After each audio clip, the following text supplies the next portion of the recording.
2 मई 2011 को American navy seals की team Abbottabad Pakistan के एक कंपाउंड पर हमला करती है। इनका टारगेट दुनिया का मोस्ट वांटेड आदमी Osama bin Laden. My country is at war. I decided to come here and fight. कुछ लम्हों बाद दुनिया भर में यह खबर फैलती है कि ओसामा बिन लादेन मर चुका है। Osama bin Laden has been killed. लेकिन इस ऑपरेशन में बहुत ड्रामा हुआ था और कई चीजें गलत भी हो गई थी। सबसे अजीब बात ये थी कि ओसामा की बॉडी को समुंदर में फेंक दिया गया। सवाल ये उठता है कि ऐसा क्यों किया गया। इस वीडियो में हम जानने की कोशिश करते हैं।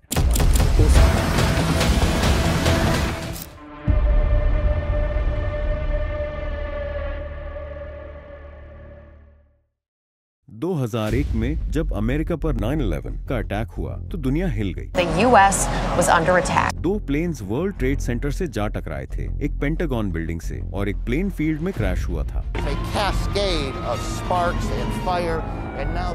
कुल 3000 लोग मारे गए थे और हजारों लोग जख्मी हुए। अमेरिका ने इस अटैक का जिम्मेदार ओसामा बिन लादेन को ठहराया।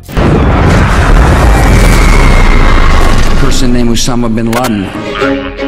शुरू में ओसामा इस बात से इनकार करता है, लेकिन 3 साल बाद उसकी एक वीडियो आती है जिसमें वह मान लेता है कि हाँ, यह अटैक्स उसने ही करवाए थे और इसके वह काफी सारे रीजंस देता है। इसके बाद यूएसए ने ओसामा बिन लादेन को ढूंढने का मिशन शुरू कर दिया। सिर्फ एक ही मकसद था, ओसामा को मारना। लेकिन किसी को भी पता नहीं था कि ओसामा कहाँ है। यूएस ने अरबों डॉलर लगा दिए, लेकिन फिर भी ओसामा उनके हाथ नहीं आया। कई मर्तबा यूएस ने ड्रोन स्ट्राइक्स की जहां उन्हें शक होता कि ओसामा हो सकता है, लेकिन हर बार बाद में उसकी वीडियोस आ जाती थी जिससे पता चलता था कि वह अभी भी जिंदा है। अब बात करते हैं कि ओसामा की लोकेशन कैसे पता चली। 2001 के बाद से ओसामा ने इलेक्ट्रॉनिक डिवाइसेस का यूज करना छोड़ दिया था। कम्युनिकेशन कुरियर के जरिए होती थी, यानी ट्रस्टेड लोग मैसेज ले जाते और लाते। 2004 में एक नाम निकलता है, अब्बू अहमद अल कुवैती। फिर यूएसए का फोकस सिर्फ इस बंदे को ढूंढने पर लग जाता है। सालों तक कुछ नहीं मिलता, लेकिन 2010 में पाकिस्तान के पेशावर में एक आदमी मिडिल ईस्ट में कॉल करता है। वह कॉल पर केयरफुल था, लेकिन एक गलती कर लेता है। अमेरिकन CIA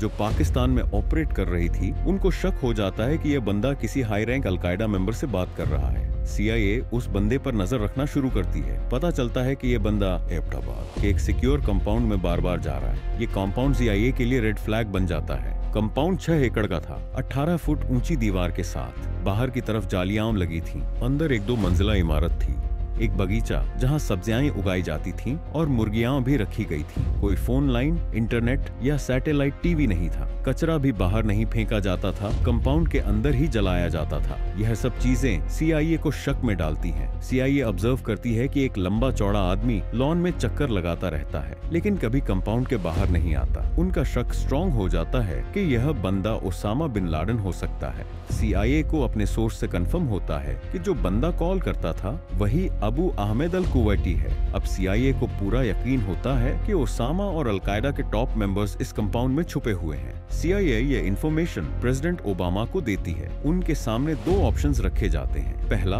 एयर स्ट्राइक, लेकिन इसमें यह रिस्क था कि अगर ओसामा वहां नहीं हुआ तो कंफर्म नहीं हो सकता कि वह मरा या नहीं। दूसरा, स्पेशल फोर्सेस को भेजना। ओबामा के कुछ कंसर्न्स होते हैं, अगर सोल्जर्स को भेज दिया और कुछ गलत हो गया तो क्या उन्हें वापस लाया जा सकेगा। और दूसरा यह कि एक तो हम दूसरे मुल्क की टेरिटरी में हेलीकॉप्टर से घुस रहे हैं और वहाँ पर मिलिट्री ऑपरेशन परफॉर्म कर रहे हैं, और अगर वहाँ ओसामा नहीं हुआ, दुबई का कोई अमीर शेख उस कंपाउंड में रह रहा हो तो हमारे लिए बहुत बड़ा मसला बन जाएगा। A wealthy prince from Dubai who's in this compound. We've sent special forces in. We've got problems. लेकिन ओबामा कहता है कि ये रिस्क लेना वर्थ इट है, क्योंकि अगर ये रिस्क ले लिया तो ओसामा को मार सकते हैं। ओबामा कंपाउंड पर रेड करने की इजाजत दे देता है। सील टीम 6, जो कि अमेरिका की सबसे एक्सपीरियंस टीम है, उसे प्रिपेयर किया जाता है इस मिशन के लिए। फिर वह दिन आ जाता है जब ऑपरेशन होना था। अफगानिस्तान में उस वक्त अमेरिका का बेस था। यहाँ से उनको पाकिस्तान में घुसना था बिना डिटेक्ट हुए। सबसे बड़ा चैलेंज यह था कि ओसामा बिन लादेन के कंपाउंड से सिर्फ 1.5 किलोमीटर दूर पाकिस्तान मिलिट्री एकेडमी थी, जिससे भी उनको बचना था। आप सोच रहे होंगे कि ओबामा ने पाकिस्तान से मदद क्यों नहीं मांगी। तो ओबामा कहता है कि मैंने व्हाइट हाउस के कुछ इंपॉर्टेंट लोगों को भी नहीं बताया था, तो उन लोगों को क्यों बताऊं जिन्हें मैं प्रॉपर्ली जानता भी नहीं। अब रिस्क का लेवल और बढ़ गया। उन्हें पाकिस्तान आर्मी के रेडार से भी बचना था। अगर पाकिस्तान ने डिफेंसिव मिसाइल फायर कर दिए तो मिशन फेल हो जाता। इसलिए उन्होंने 2 ब्लैक हॉक हेलीकॉप्टर्स का इस्तेमाल किया, जिनमें स्टेल्थ टेक्नोलॉजी लगी हुई थी। रेडार से बचने के लिए बैकअप के लिए 3 और हेलीकॉप्टर भी रेडी रखे गए थे। इन 2 ब्लैक हॉक्स में टोटल 24 सील मेंबर्स थे। 1 मई 2011 को रात 11 बजे ये हेलीकॉप्टर्स अफगानिस्तान के जलालाबाद एयरपोर्ट से टेक ऑफ करते हैं। डेस्टिनेशन एबटाबाद, पाकिस्तान, जहां ओसामा का कंपाउंड था। यह सफर 180 किलोमीटर का था। 90 मिनट का समय लगना था। ये हेलीकॉप्टर्स बहुत लो एल्टीट्यूड पर उड़ रहे थे रेडार से बचाव के लिए। रात तकरीबन 12:30 ये हेलीकॉप्टर्स ओसामा के कंपाउंड के ऊपर पहुंच जाते हैं। इस वक्त कंपाउंड में ओसामा बिन लादेन, उसका बेटा खालिद बिन लादेन, अबू अहमद अल कुवैती और उसका छोटा भाई अबरार अल कुवैती रह रहे थे। साथ में ओसामा की 3 बीवियां, बच्चे और बाकी लोगों के भी घर वाले रहते थे। जब ये हेलीकॉप्टर्स कंपाउंड के ऊपर पहुंचते हैं तो एक black hawk technical failure face करता है। पायलट का कंट्रोल चला जाता है और हेलीकॉप्टर सीधा कंपाउंड के अंदर क्रैश हो जाता है, लेकिन अंदर सब क्रू ठीक थे। सील्स तुरंत कंपाउंड में घुसना शुरू कर देते हैं। बैकअप हेलीकॉप्टर को भी बुला लिया जाता है। साथ के दूसरे हेलीकॉप्टर से भी टीम के मेंबर्स उतरते हैं और कंपाउंड में एंटर करते हैं। सबसे पहले ये लोग कंपाउंड की इलेक्ट्रिसिटी कट कर देते हैं। हर तरफ अंधेरा हो जाता है, लेकिन सील्स के पास नाइट विजन गॉगल्स होते हैं तो उन्हें कोई मसला नहीं होता। सील टीम गेट पर एक्सप्लोसिव्स लगाकर दरवाजा उड़ा देती है और अंदर घुस जाती है। पहला टारगेट था गेस्ट हाउस, जहां अबू अहमद अल कुवैती, उसकी बीवी और 2 बच्चे रहते थे।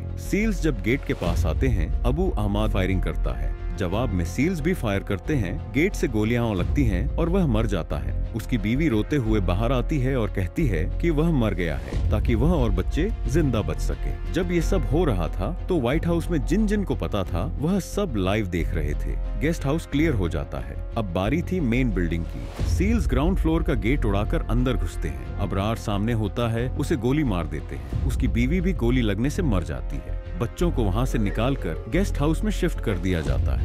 अब सील्स सेकंड फ्लोर की तरफ जाते हैं जहां खालिद रहता था। एक सील मेंबर को अरबिक और उर्दू दोनों आती थी। उसने उर्दू एक्सेंट में आवाज लगाई, खालिद, खालिद। जैसे ही खालिद झांकता है उसे तुरंत गोली मार दी जाती है। खालिद भी डाउन हो जाता है। अब बचा था ओसामा बिन लादेन जो 3rd फ्लोर पर था। हेलीकॉप्टर्स की आवाज, ब्लास्ट, गन फायर का शोर, इतना सब कुछ हो रहा था कि आसपास के लोग भी कंपाउंड के पास जमा होने लगते हैं। बाहर सोल्जर्स उन्हें वार्न करते हैं, Go back, they won't kill you!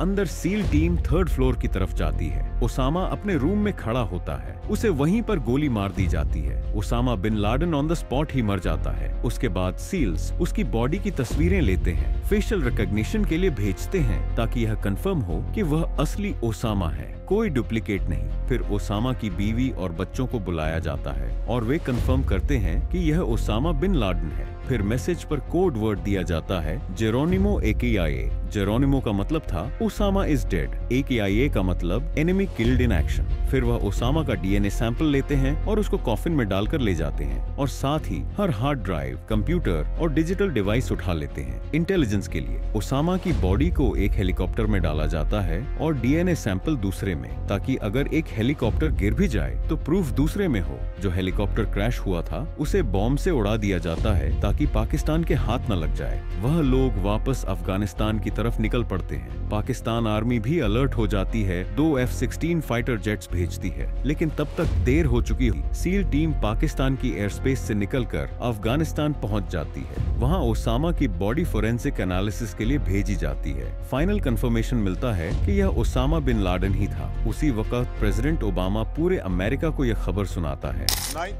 I can report to the American people and to the world. The United States has conducted an operation that killed Osama bin Laden, the leader of Al-Qaeda.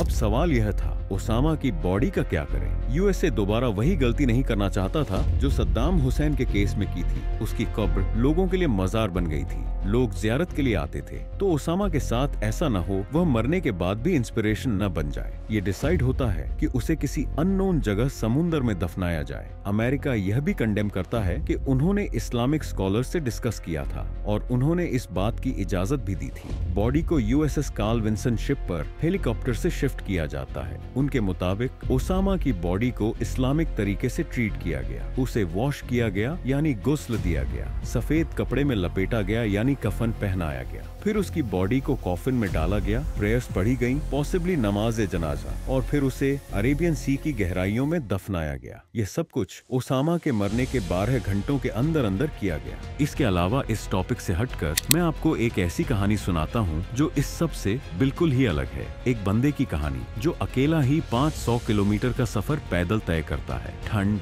भूख, थकान सब कुछ सहकर जब वह आखिरकार साहिल तक पहुंचता है तो उस वक्त उसकी सारी हिम्मत टूट जाती है। जिस शिप में वह यहाँ आया था वह उसको छोड़कर जा चुकी थी और उसने अब वापस नहीं आना था।